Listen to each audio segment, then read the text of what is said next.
Bonjour et bienvenue au Tivou du mardi 26 avril 2022. Notre dévotionnel pour les jeunes, écrit par le pasteur Chris Oyakilome et offert par les vérités de l'Évangile. Le thème que nous avons ce matin est « Répands la bonne nouvelle ». Oui, mon ami. Sais-tu qu'il s'agit de la réconciliation et non de la condamnation? En effet, la Bible nous dit dans 2 Corinthiens 5 du verset 18 à 19 « Et tout cela vient de Dieu, qui nous a réconciliés avec lui par Jésus-Christ et qui nous a donné le ministère de la réconciliation. Car Dieu était en Christ, réconciliant le monde avec lui-même, en n'imputant point aux hommes leurs offenses, et il a mis en nous la parole de la réconciliation. Vois-tu, cher ami, le Seigneur Jésus nous a dit de prêcher l'Évangile. Après nous avoir sauvés, il dit que cet évangile est la bonne nouvelle de ce qu'il a accompli. Sa mort, son ensevelissement et sa résurrection pour l'humanité. C'est la parole de réconciliation et non de condamnation. Il ne suffit pas que tu prêches un message sur Jésus-Christ, mon ami. Cela doit être la bonne nouvelle. Autrement, ce n'est pas l'Évangile.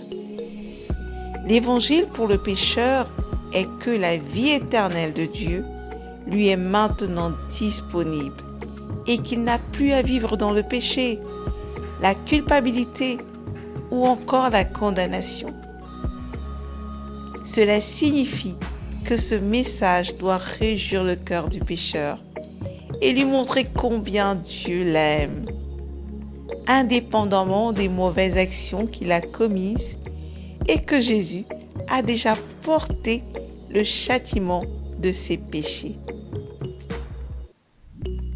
Souviens-toi, Jean 3,16 nous dit « Car Dieu a tant aimé le monde qu'il a donné son Fils unique afin que quiconque croit en lui ne périsse point, mais qu'il ait la vie éternelle. » Vois-tu, notre message est très important, un message de bonne nouvelle. Dieu a ordonné, instruit, déclaré et adopté une loi selon laquelle quiconque croit en Jésus ne puisse point périr, mais qu'il ait la vie éternelle. Waouh, quelle merveilleuse bonne nouvelle! C'est une déclaration souveraine du Dieu Tout-Puissant.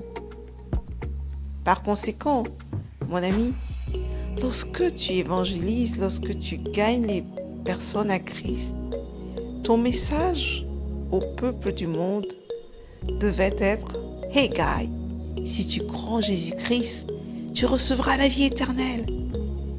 Et aussitôt, tu seras séparé de la perdition.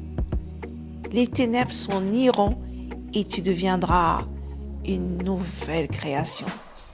La justice de Dieu en Jésus-Christ. » Waouh! Tu ne trouves pas que c'est un message merveilleux? Tu dois personnellement reconnaître que l'Évangile t'a été confié. Tu es un ministre. Tu as été élu pour ça. Tu es celui qui court avec le message du salut de Christ. Alors, mon ami, comme il est dit dans 1 Timothée 1 au verset 11, accomplis ton ministère. Oui, sois le messager de la bonne nouvelle, avec tes talents, avec tes dons, avec ta personne. Et surtout, où tu te trouves, quel que soit le lieu où tu es, sache et rappelle-toi toujours que c'est toi le messager de la bonne nouvelle. Je t'invite à aller beaucoup plus loin en méditant dans 1 Corinthiens 4, verset 1, dans Éphésiens 3, versets 8 à 9. Mais surtout, fais bien la différence, mon ami, entre le message de la réconciliation et le message de la condamnation. Très souvent, nous voulons gagner des âmes, mais lorsque nous venons devant eux en affichant leurs péchés et leurs fautes, les personnes se braquent. Nous ne sommes pas là pour juger ni condamner. C'est pourquoi ce n'est pas un message de condamnation avec lequel Jésus est venu, mais il est venu avec un message de réconciliation. Alors, en exerçant ton ministère, mon ami, n'oublie pas de réconcilier Dieu au travers de Jésus-Christ avec tous tes amis et toutes les personnes que tu évangélises. Prions. Cher Père, je te remercie pour le message de réconciliation qui m'a été confié. À travers moi, plusieurs personnes dans mon monde et dans les régions au-delà parviennent à la connaissance de Dieu et sont transférés du royaume des ténèbres au royaume de ton cher Fils. Au nom de Jésus. Amen.